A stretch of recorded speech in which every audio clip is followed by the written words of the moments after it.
Blood stained the courtroom marble. The officer's grip was still tight around her wrist when she collapsed. Paramedics burst through the doors. A camera phone trembled in a young intern's hand. And in the chaos, one voice cut through everything. "She's Michael Jordan's daughter." "Gasps!" a woman screamed. The judge stood frozen. But it was too late. The damage was done. A system had struck blindly, and now the world would watch it bleed. The courtroom was quiet, but the silence wasn't peace, it was pressure. The kind that crept into the cracks of polished walls and old verdicts. The kind that made the air feel heavier than wood or stone. Rick Halston's boots clicked against the tile with the rhythm of someone who had never been told no. His eyes stayed on the woman in the front row, still seated, hands gently clasped in her lap, cream blouse crisp against her skin. She hadn't moved since she entered. No phone, no pen, no visible sign she belonged there. That was the problem. Rick's world was uniforms, passes, roles, and she had none. He didn't see composure, he saw challenge.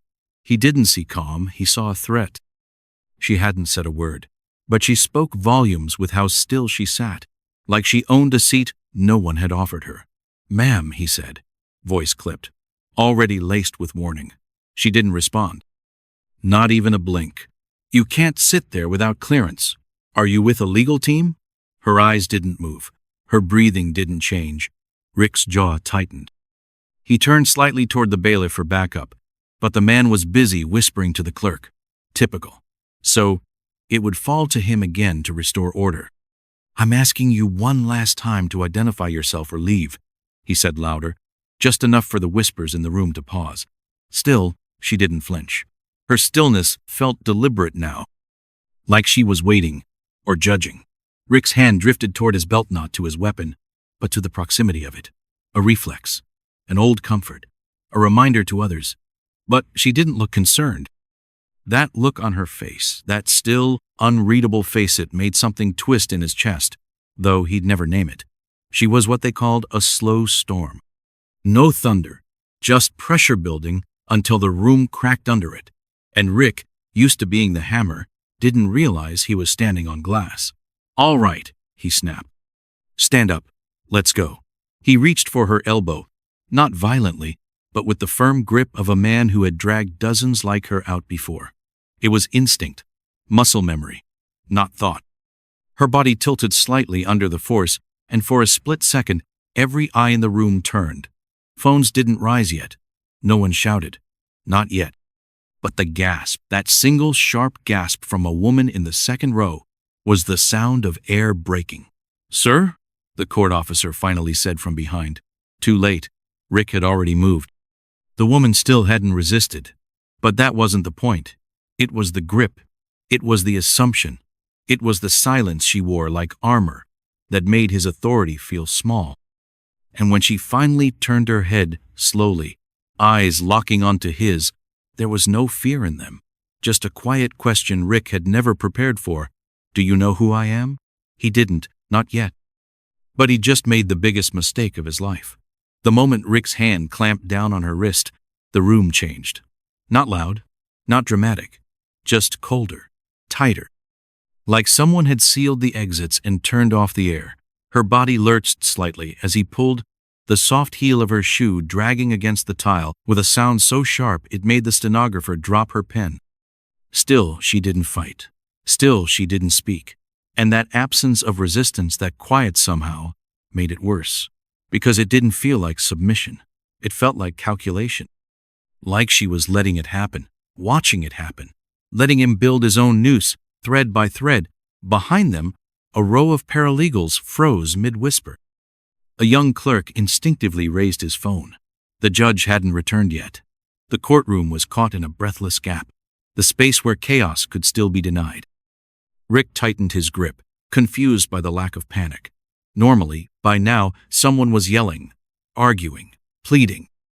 But she was still just watching him with that steady gaze, like she was waiting for him to finish destroying himself. Her silence felt surgical, and for a second sliver of one he hesitated. Just enough for the door in the back to creak open. A journalist stepped in, glanced up, froze. The bailiff, still half sitting, didn't move. Maybe he didn't want to. Maybe he knew. Rick didn't. He just saw defiance, entitlement. He saw someone daring to sit in a space that wasn't hers. So, he pulled again, harder, and her shoulder jerked unnaturally forward.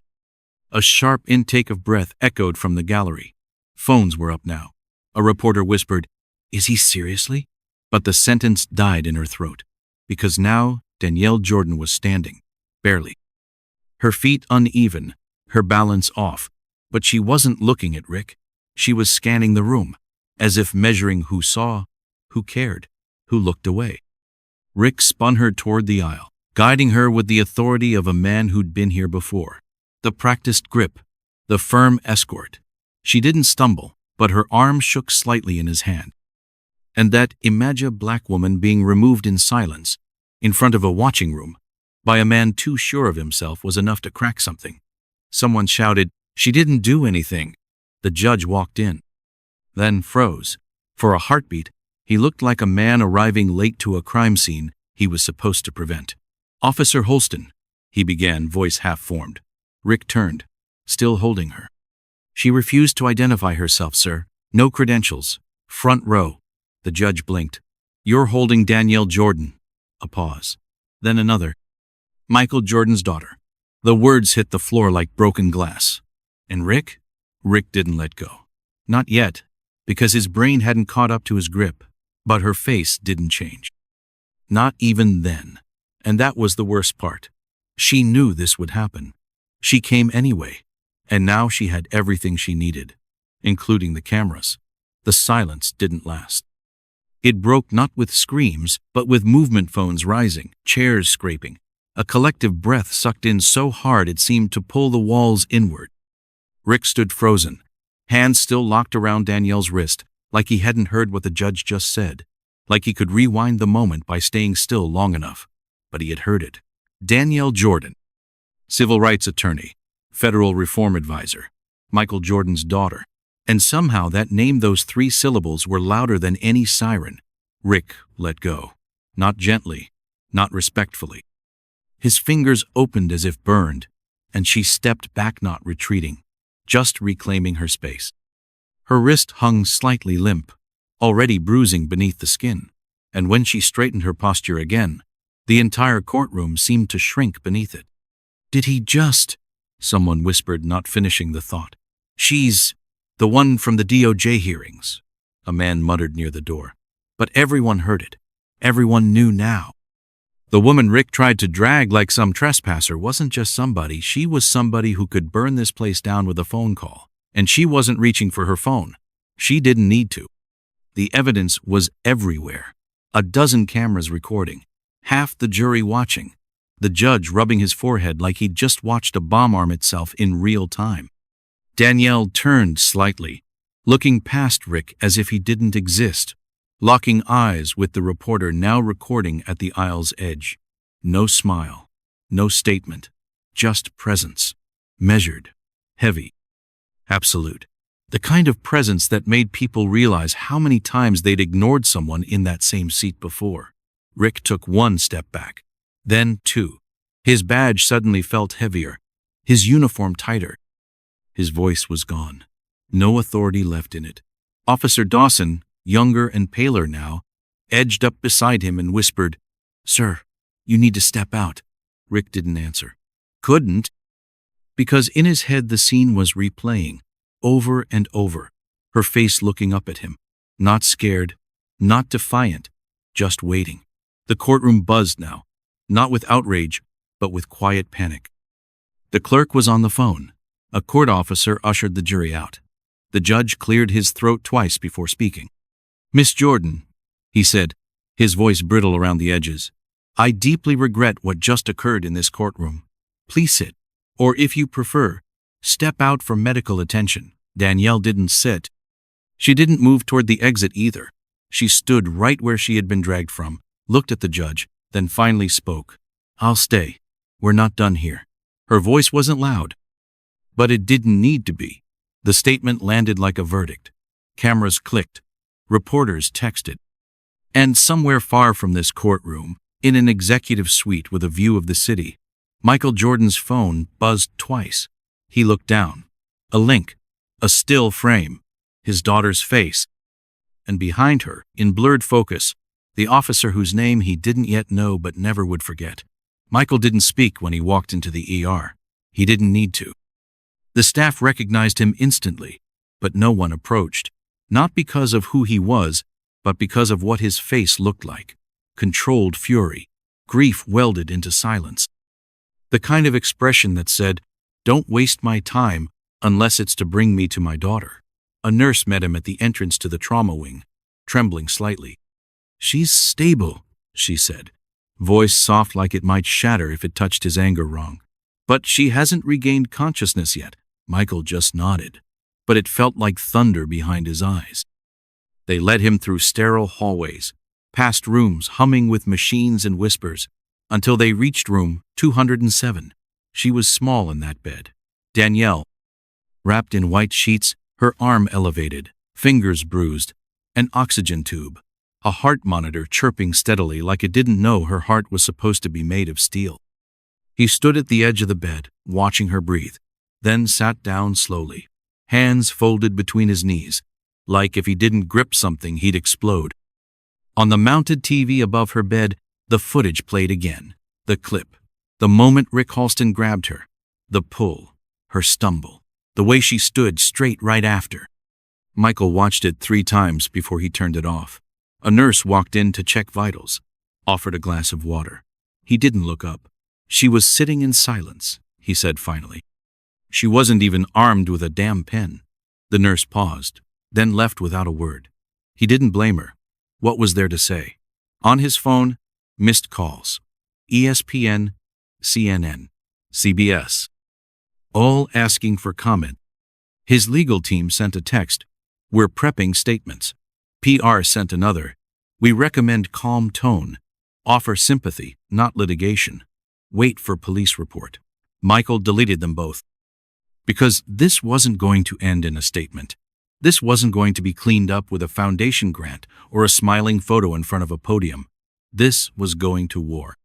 He reached into his jacket, pulled out a folded paper, a list Danielle had once given him. Names, officers, cities, incidents that never made headlines. The list she called unfinished work. Halston's name was already on it. She'd been investigating him quietly for months. No one knew, not even him. Until now. A knock on the glass door. His assistant. "Mike," presses outside. "They know she's your daughter." Michael stood, looked back at her once more. Still not awake, still fighting even in her sleep. He stepped into the hallway. Cameras snapped. Reporters shouted questions. He didn't stop, didn't raise his voice. Just kept walking until he reached the exit, then turned to the cameras and spoke one sentence. "My daughter won't be another forgotten name in a sealed report." Then he walked away. He had calls to make, systems to confront, and a promise to keep. This wouldn't end in silence. Not this time. Charleston PD didn't speak publicly for 48 hours. That was the first sign something was wrong. Not the silence Sino. They were used to silence. It was what filled that silence that rattled the building. Reporters on the sidewalk, protesters on the steps, emails flooding inboxes. Officers inside, staring at their shoes, waiting to see whose name would be called next. Rick Halston was placed on investigative leave by noon of the second day, escorted out through the back door like someone already convicted. No charges yet, no apology. Just a folded badge on the chief's desk and a department press liaison mumbling something about protocol. But the real investigation hadn't even started yet. Michael's team arrived like smoke quiet, fast, impossible to stop once they were in. Lawyers, data analysts, a retired federal investigator who once helped dismantle corrupt units in Ferguson. They brought records. They brought subpoenas. They brought a question the department hadn't heard in decades. Where are the files that went missing in 2019? Inside the records office, someone tried to stall, said there was a server issue, said the documents were sealed. One of Michael's people, Evan Cartwright, DOJ veteran with a face like Granite Tesmold once, and said, "Unseal them." The files emerged in pieces. Internal complaints, officer suspensions, use of force reviews that never made it past command. Most of them had Halston's name buried in the paperwork like a watermark. Always the same signature at the bottom. P. Raleigh, supervisor. Always the same conclusion. No further action warranted. Danielle had already known this. She'd been building the case for months. Michael found her private case folder on her encrypted drive that night. Back at the hotel. Dozens of PDF clippings, videos, photos. She hadn't just been watching Halston, she'd been tracking the patterns that protected him. Patterns with names, patterns with badges. By morning, Cartwright delivered the first memo to Charleston PD's Internal Affairs Office. It wasn't a request. It was a demand. 10 officers under review. 3 flagged for prior misconduct, hidden in sealed settlements. And 1 officer Reynolds listed as present during 3 of Halston's reported arrests, with unexplained injuries. The leaks started almost immediately. Someone sent a file to a local journalist.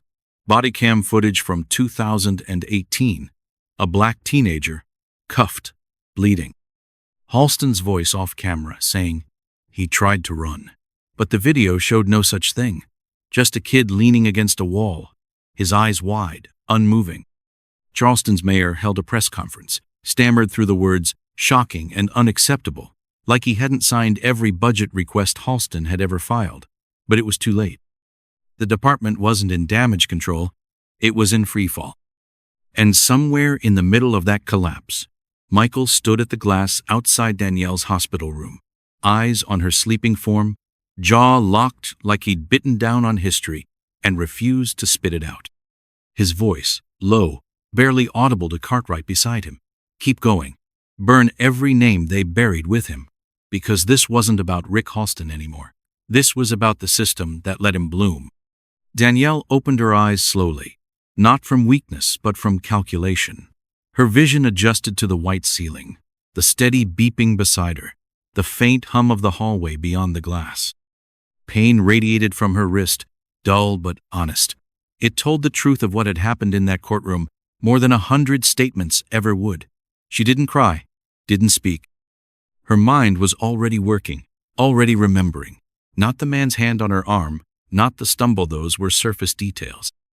She remembered the silence in the room, the judge's hesitation, the way no one moved until they knew who she was. And the moment they found out, how fast the tone shifted. Her name had protected her. That was the problem. Her name. Not her rights, not her body, her name. She turned her head slightly and saw the folder on the side table. A thick, gray binder with no markings, closed with a coded clasp. Her father must have brought it. He always knew. Inside were months of work cases, patterns, omissions. She had started building it after reading about a kid in West Charleston, 17, thrown to the ground during a stop and frisk, ended up in the ICU. No video, no outrage.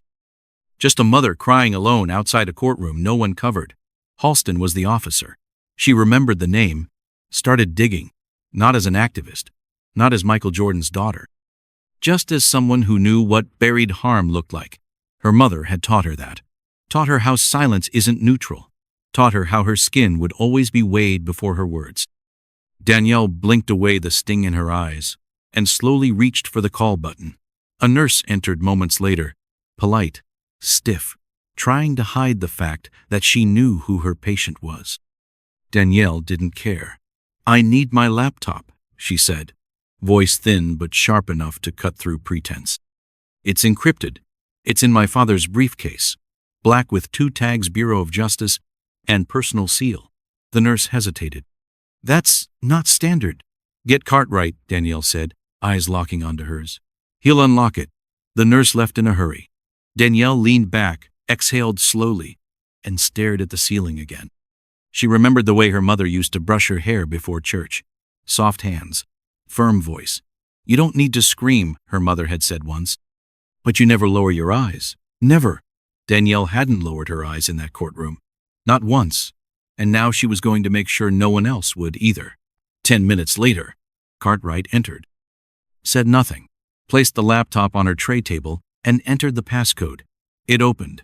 The screen filled with documents, footage, affidavits, suppressed filings, and a single post-it stuck to the first page, in Danielle's own handwriting. It read, "I'm not waiting for a permission slip to tell the truth." She clicked on Halston's profile. The next phase had begun. She might have been the one hurt, but she was no victim. She was the lit match. The leak hit like a detonation. At first, just a whisper, a Reddit thread, then a tweet, then a full article published by a local investigative site known more for covering zoning disputes than civil rights lawsuits. But the headline changed everything. Sealed lawsuit filed weeks, Ego Danielle Jordan versus Officer Rick Halston. Within an hour, national outlets picked it up. Within 2, Cartwright's phone was ringing nonstop. But Danielle didn't flinch.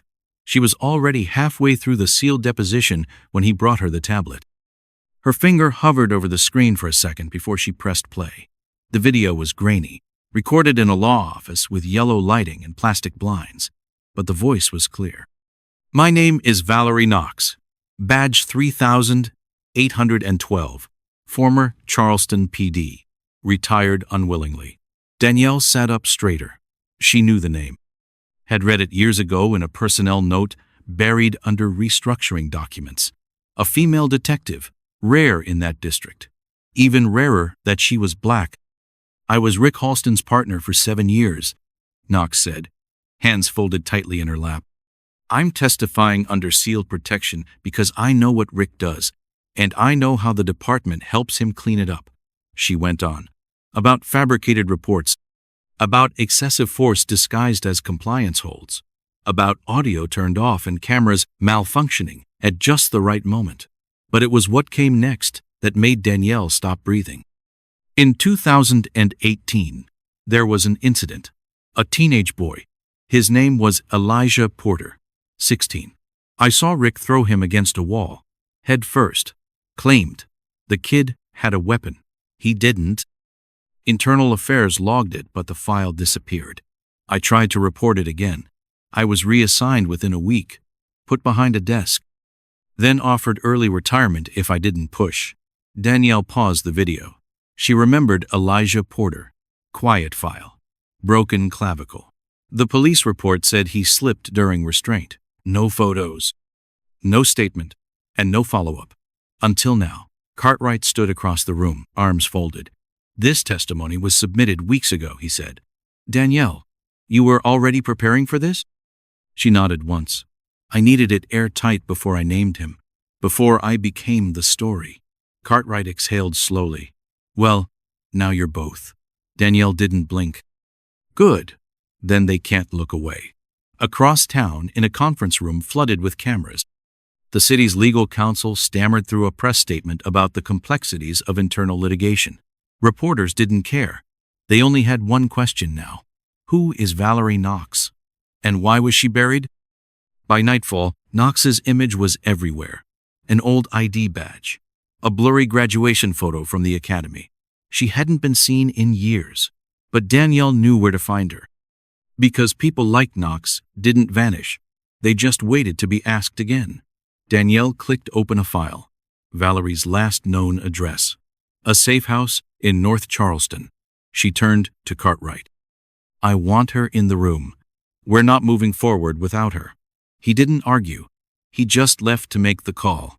Because the witness had already spoken. Now it was time to give her the stage.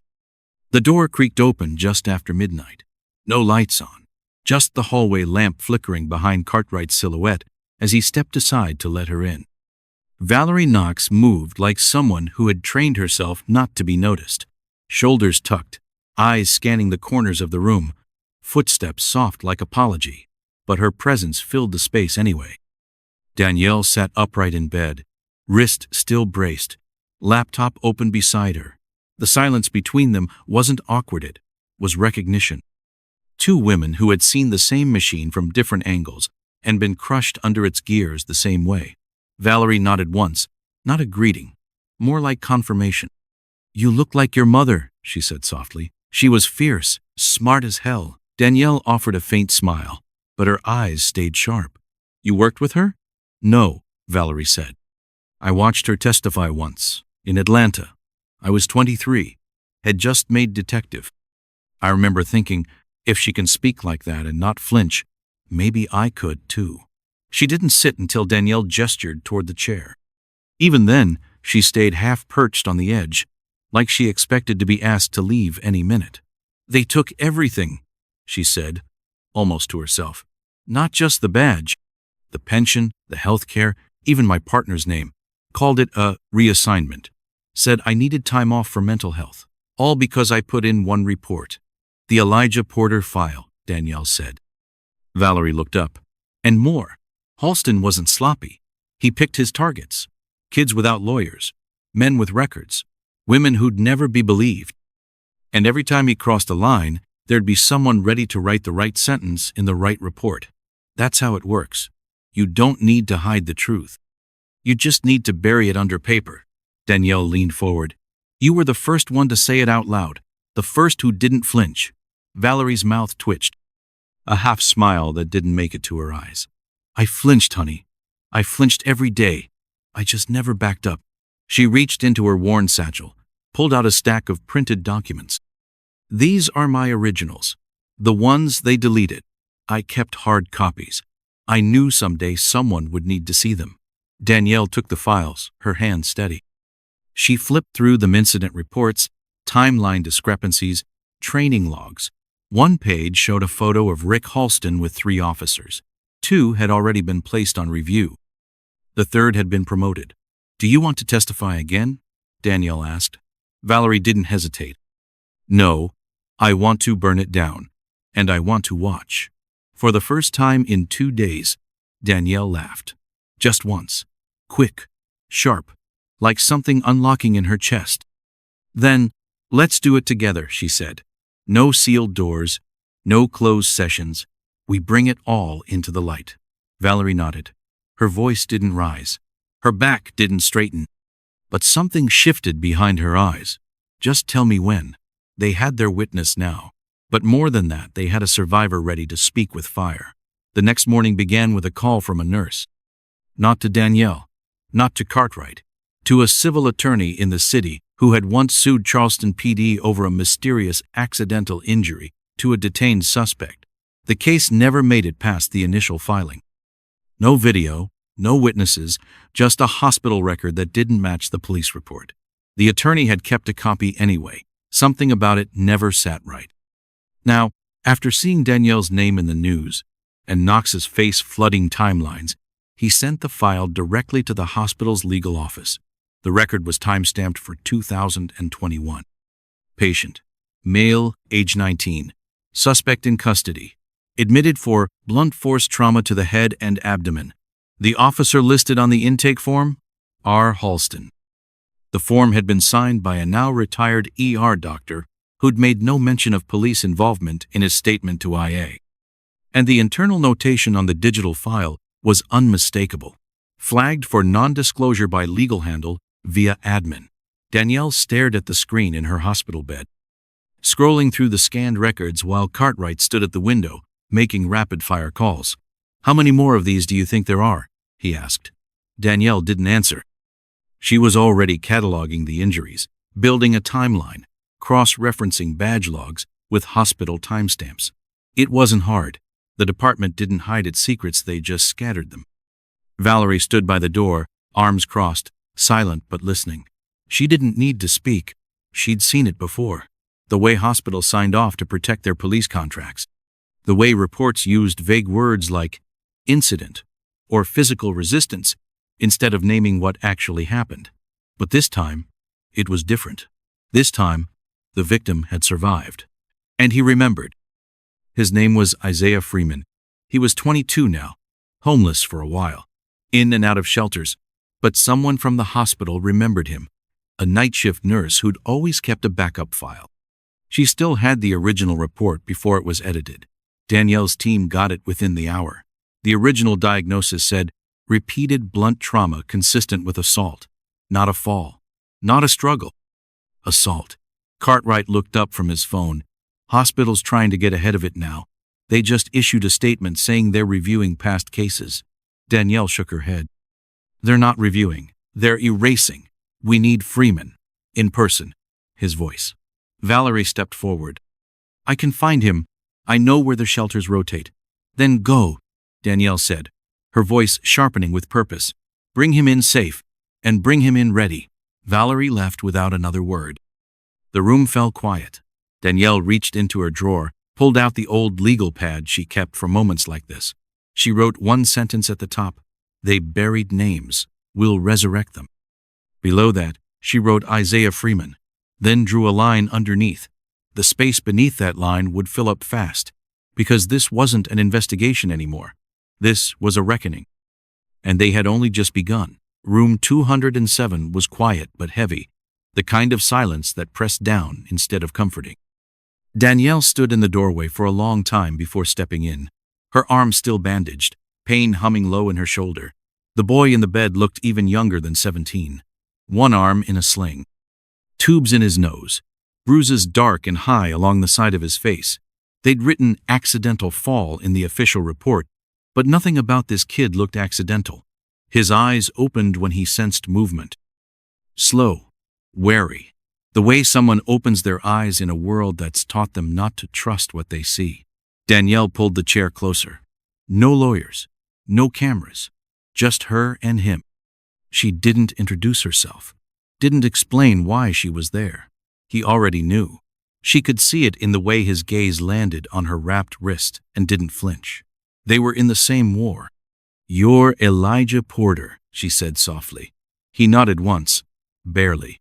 I read your file, she said, but it was all lies. No reaction, just breathing, slow and shallow. She leaned closer. I need to hear it from you. Not for court, not for press. For the record, that's real. He tried to speak, but the words caught in his throat like splinters.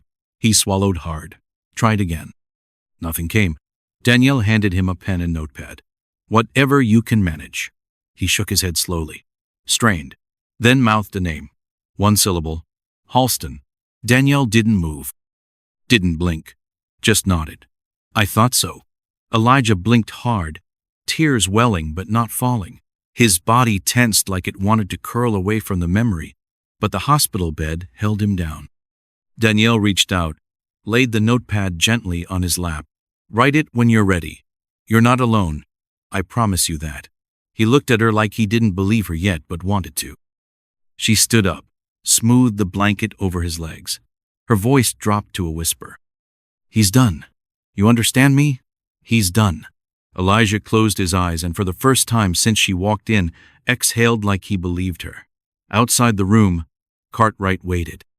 Danielle stepped out, closed the door behind her. It's him, she said. Elijah ties it all together. Cartwright already knew. He handed her a photo Valerie had found it in an archived dispatch log. Halston's squad car parked outside a corner store. Time-stamped 30 minutes before Elijah's hospital intake. No call on the books. No body cam footage. Just a phantom visit that ended with a boy in a sling and a story no one wanted told. They're going to fight this, Cartwright said. They'll say it's circumstantial, that he was resisting, that she's leading him. Danielle nodded. Then we bury them in truth. She didn't say anything else. She didn't need to.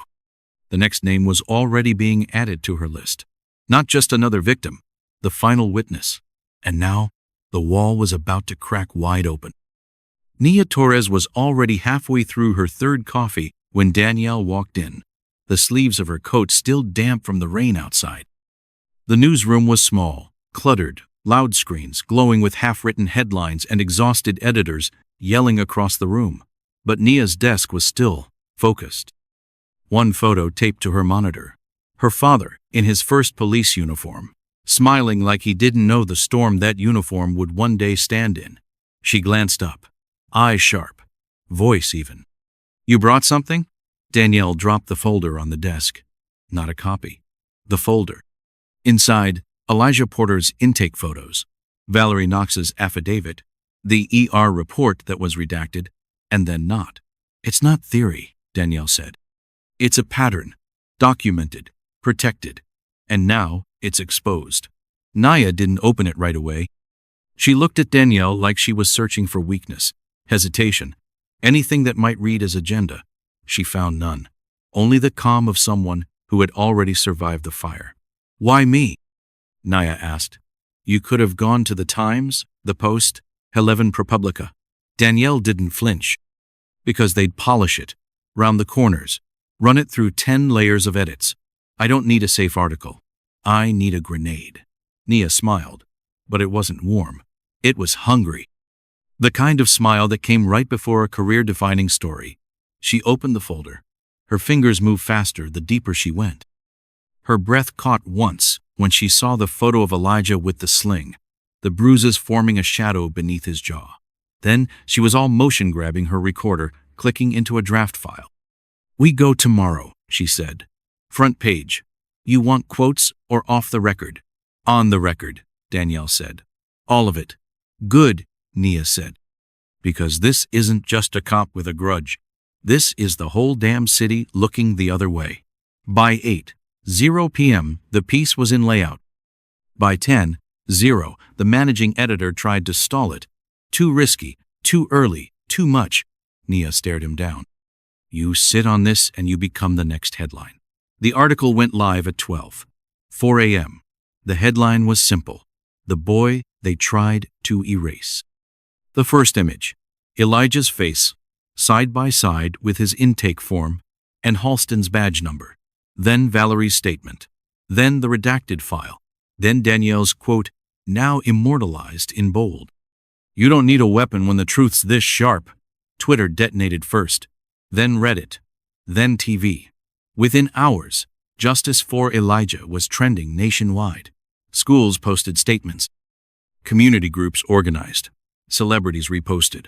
And in the middle of it all, Danielle sat quietly in her hospital bed, laptop open, Elijah's name still at the top of her legal pad.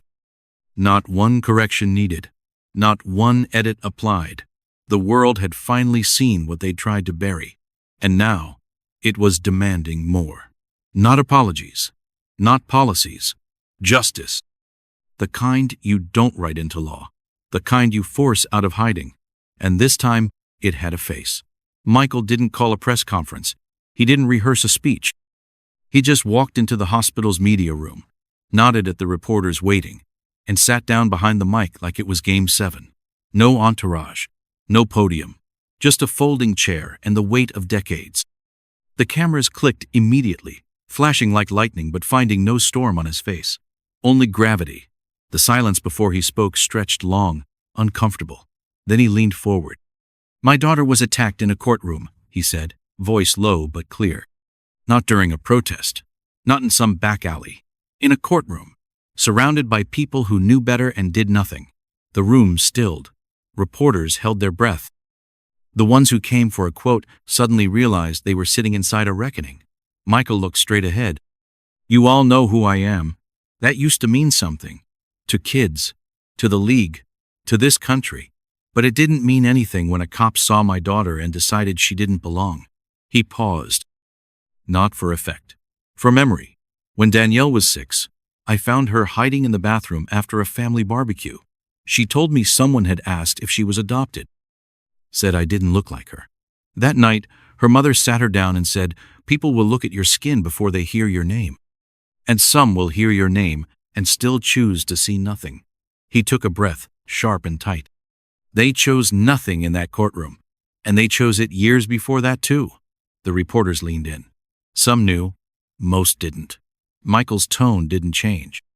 When Danielle was 14, her brother, Marcus, was stopped 3 blocks from our house. They said he fit a description, told him to step out of the car. He didn't move fast enough. They slammed him onto the pavement, dislocated his shoulder, shattered his trust. He never pressed charges. Said he didn't want to make things worse.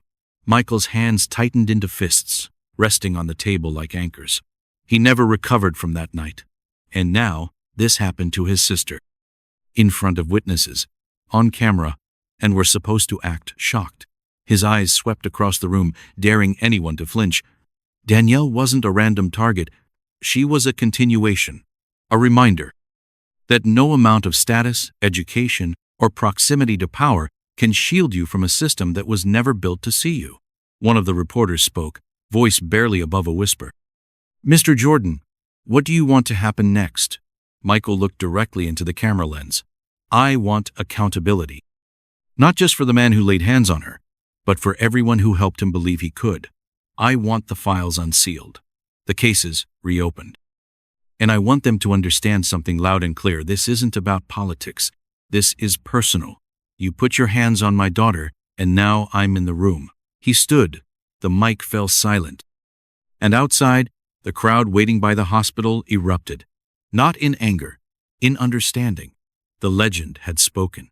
And this time, he wasn't playing. The flash drive was small, unmarked, wrapped once in electrical tape, and slid into a plain manila envelope with no return address. Nia found it on her desk just after midnight, slipped between stacks of court filings and an old notebook filled with half-used quotes. At first, she didn't move. She knew what this was. The way the envelope was creased, the way it had been left silently and without ceremony, wasn't a tip. It was a confession. She plugged it in, heart steady, eyes locked on the screen. One folder, labeled Red File. No password, no encryption, just boldness. Inside were PDFs, video clips, transcripts. The first document was dated 2018 Internal Affairs Case 147B, opened and closed in under 4 days. The complainant, Officer Luis Ramos. The subject, Rick Halston. Allegation: excessive force during a warrantless entry. Ramos had written a detailed account of the incident. Halston shoved a handcuffed teenager into a bathroom sink hard enough to chip porcelain. How he laughed after it happened. How the boy cried for his mother, and Halston said, "She won't hear you." The report had signatures, witnesses, photos. Then it stopped, 4 pages in, followed by a note in red font. Case resolved internally. Administrative review complete. No escalation recommended. That signature at the bottom bold clean was familiar. Nia cross-referenced it with city payroll. Name, Brent McClendon. Chief Administrative Liaison. Office of the Mayor. Still employed. Still drawing a 6-figure salary. Still attending fundraisers and panel discussions about urban policing strategies. Nia's fingers hovered over the keyboard. Every reporter had a moment where they had to choose write safe or write blood. She clicked open a second file. It was a security log. City Hall, October 5, 2018. A single document was checked out from the IA archive room by McClendon. For mayoral review, the form claimed. But the red file never reached the mayor's desk. Nia confirmed it within the hour. Mayor Ellis Crawford had been out of state at a climate summit. There was no record of the document entering his briefing. No email, no scanned copy. Just a paper trail that ended in a locked drawer 3 floors down. Danielle was already awake when Nia called. "It's McClendon," Nia said. "He buried it. Personally." Danielle didn't respond for a moment. Then, "We're bringing it forward. We go after him publicly?" "We do it on the record," Danielle said. "He used his signature to erase a kid's trauma. Let's see how it holds up when we drag it under sunlight." By sunrise, the article was drafted. Title: The Gatekeeper. Subtitle: How a Charleston Official Helped Bury Police Misconduct. At 10:03 a.m., McClendon was seen walking into City Hall, oblivious. At 10:31, the article went live. And by noon, Brent McClendon's name was trending in every major city. Not as a reformer, not as a policy voice. As a man who signed away a child's cry for help with a ballpoint pen and a career to protect. The red file had been opened. Now no one could pretend it never existed. Mayor Ellis Crawford didn't cancel the press event. That was his first mistake. The podium was already set up on the City Hall steps, flags behind him, a half circle of press badges waiting for blood. He stepped out at 11:00 sharp, as scheduled, wearing the same navy suit he'd worn during his last campaign victory speech. But his shoulders sagged just slightly, his collar just a touch too tight. He smiled. Cameras clicked. No one smiled back. Danielle stood near the front, flanked by Valerie Knox on one side and Nia Torres on the other. All three silent. All three watching. The mayor cleared his throat. "First, let me say," Nia raised her hand. No microphone, just her voice. Before you begin, Mayor, can you tell us when you first saw the red file? He paused, blinked. Excuse me? The red file, Nia repeated. The IA reports, the suppressed complaints, the ones signed out by your office in 2018. Did you read them? Or just sign off blind? The crowd shifted. A reporter from Channel 7 whispered something to her cameraman. Valerie crossed her arms. Danielle didn't blink. Crawford's smile flickered. I can't comment on internal legal documents under review, he said, voice tightening. You're not under review, Danielle said, calm and surgical. You're under exposure. The mayor glanced toward his assistant. No help came. Look, he said, shifting on his feet. A lot of documents pass through my office. I don't see every page. But you saw her, Danielle said. The air tightened. You saw Danielle Jordan in that courtroom. And you saw Halston's name come up. And you did nothing. Crawford's face flushed. I didn't know who she was. Exactly, Nia said. You thought she was just some girl. The quote hung there. Heavy. Final. A couple cameras zoomed in. Recorders raised. Crawford's mouth opened, then closed. The crowd was no longer listening, they were documenting. Valerie stepped forward now, voice sharp. You're not here because of outrage. You're here because we forced daylight onto your shadow work. That's enough, Crawford said. But even he didn't believe it. Enough came 3 years ago, Danielle said. When you let Halston stay in uniform. When you let Isaiah Freeman's report vanish. When you made space in your budget for silence but none for accountability. This city needs order, he said, one last reach for control. It needs healing. Then start with the truth, Danielle replied. Or step aside and let someone else do it. The mayor turned without finishing, walked back inside. No speech, no exit statement. Just retreat. The moment hit social media within minutes. The quote echoed. I thought she was just some girl. Over black backgrounds. On protest signs. In headlines. On a t-shirt spotted 2 hours later outside City Hall. By sundown, the mayor's office was flooded with calls, demands, petitions, and one envelope hand-delivered by a legal courier. A formal request from the Jordan legal team for a public hearing. Not about Rick Halston. About the system that protected him. Signed, Danielle Jordan.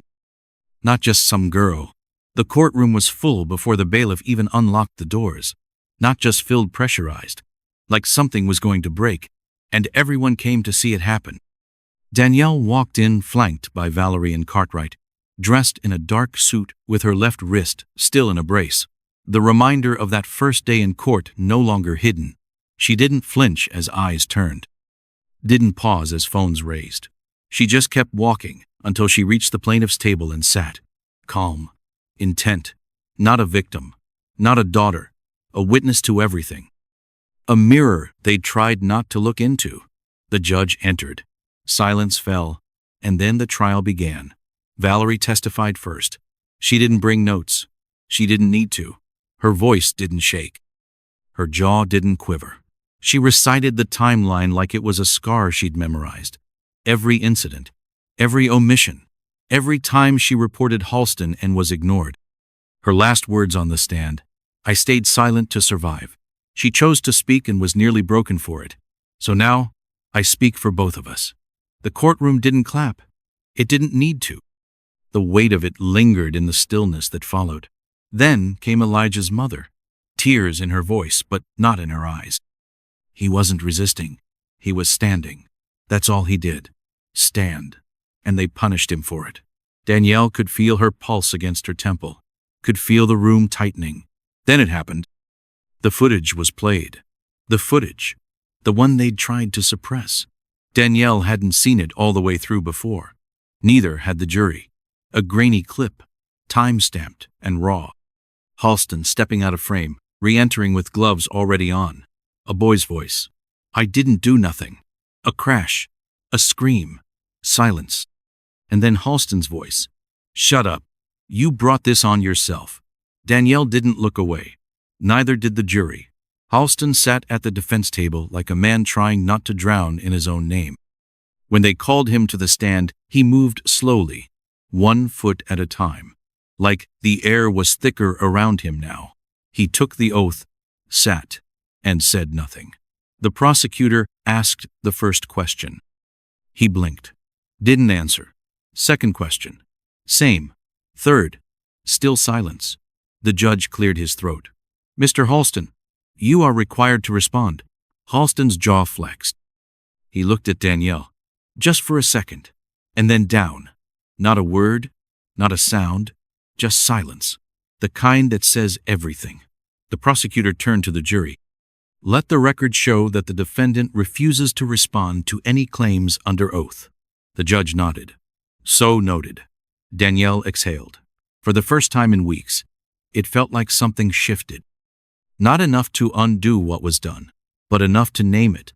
Enough to show the country what happened when you gave truth a microphone and refused to clean it up for comfort. The truth wasn't tidy. But today, it was visible, and Halston couldn't run from it anymore. They said it wouldn't happen, said juries don't convict cops, said the system was too stitched shut with precedent and politics to ever bleed for the truth. But they hadn't met this jury. They hadn't sat in that courtroom. They hadn't watched Danielle stand while injured, hadn't heard Valerie speak without bitterness, hadn't seen Elijah limp past the gallery, holding his mother's hand like it was the last piece of home he had left. Deliberation took 7 hours. No leaks, no hints. Just a sealed door and 12 strangers given the weight of decades to carry. Outside, the city didn't sleep. Crowds gathered at the courthouse steps. Across the country, vigil candles lined sidewalks. Isaiah Freeman's name was chanted in Brooklyn. Valerie's badge number spray-painted in gold on walls in Oakland. Danielle's quote, "You don't need a weapon when the truth's this sharp," printed on handmade signs in Chicago, Atlanta, Cleveland. People weren't waiting for closure. They were bracing for disappointment. Because history had trained them to. And then the door opened. The bailiff stepped out, face unreadable. "We have a verdict." Danielle didn't move. Her breath held somewhere between defiance and prayer. Halston stared straight ahead, hands folded too tightly, knuckles bloodless. The courtroom filled back up in seconds. Every reporter was there. Every camera was watching. The judge asked for silence. The clerk stood, read the first line. "We, the jury, find the defendant, Officer Richard Halston, guilty." The word hit the floor like a hammer. But it didn't stop. Guilty of felony assault, under color of authority. Guilty of obstruction of justice. Guilty of intentional abuse, under color of law. That last charge, so rarely used, it was a ghost in the book-shad teeth now. And it bit. Audible gasps cracked through the room. Someone sobbed. Another just whispered, "God." Halston didn't react, didn't blink, didn't even look up, as if still waiting for the old protection to click back in. It didn't. Danielle closed her eyes, just for a moment. Not to celebrate, to mark it, to make sure she'd remember the silence that followed. Valerie reached over, touched her shoulder. Cartwright stood like a man who'd waited his entire career for a verdict this honest. The judge thanked the jury, then dismissed them. But no one moved. They just sat there, soaking in the impossible. Outside, the word spread faster than any article. Guilty. Screens lit up. Phones rang. Someone on the courthouse steps fainted. A woman prayed. A teenage boy cried into his hoodie. This wasn't just a verdict. It was a rupture. A crack in the lie that said justice was only symbolic. Danielle stepped outside, reporters rushing her from every angle. She said nothing, just raised her hand, fingers curled into a quiet fist. Not triumphant, not angry, just firm. The crowd answered back with raised hands too, from rooftops, from sidewalks, from balconies. Truth had stood trial, and it hadn't been polite. It had been loud, bloody, raw, but for once, it had won. Danielle leaned her forehead gently against the cool hospital window, her breath fogging the glass as the crowd below roared, distant but steady, like a heartbeat she could feel through the floor. The lights from the news vans bled into the darkness like searchlights, trying to make sense of what had just happened. Somewhere out there, someone was probably holding a sign with her name on it, or Elijah's, or Isaiah's, but she didn't look for them. She didn't need to. This moment wasn't for the crowd. It wasn't even for the cameras. It was for her. Her pulse had finally slowed, but the ache in her chest hadn't left. Not the physical pain, she could handle that. It was the grief for everything that still hadn't changed. Guilty didn't bring back the trust. Guilty didn't undo the damage. Guilty was a beginning, and beginnings were hard.